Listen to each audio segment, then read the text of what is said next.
Alright, what we're doing here is the carburetor off a Urban. This is the Urban I'm working on. It's a, oh geez, I don't even know what year it is. It's an 82 NU50 Iowa. It's for a guy that I fixed a few of his mopeds for. But anyway, what I wanted to show in this was the idle circuit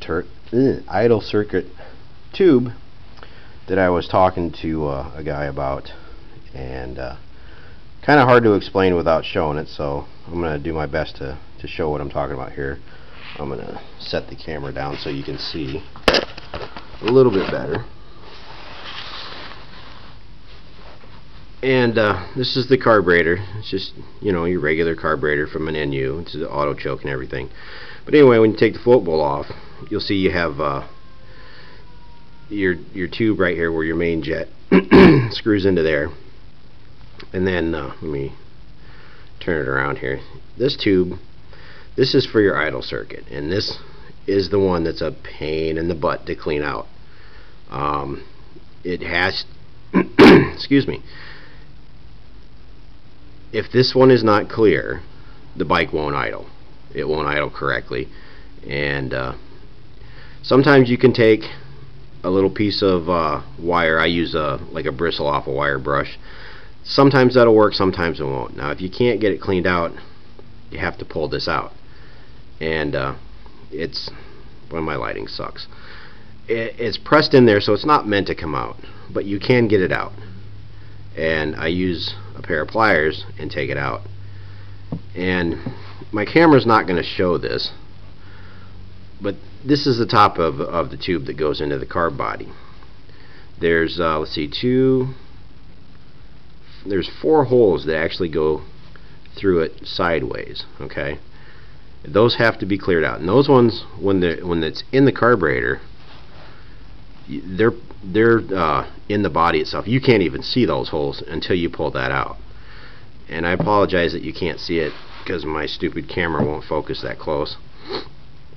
But those 4 holes that are around this rim here, those have to be cleaned out, and it has to be cleaned out through the tube itself. That's usually where it gets plugged, is somewhere right up in the top here.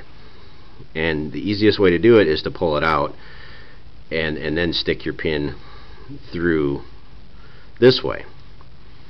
The only problem with pulling them out, and I don't know if you can see that this is pretty scratched up here. This is from putting the pliers on there and trying to pull it out, and sometimes you'll crush them when you try and pull them out. Just, you know, it's brass, it's pretty soft metal. If you're lucky, you'll get it out like this without too much damage on it. I mean, you mess up the outside of it, but that's not real important. What's important is the inside, and that is clean. And when you look through those two, I don't know if I can show you this on camera, but so you should be able to see light through both of those. Now that's without the tube. Let me stick the tube back in there real quick. And no, you're not going to be able to see that.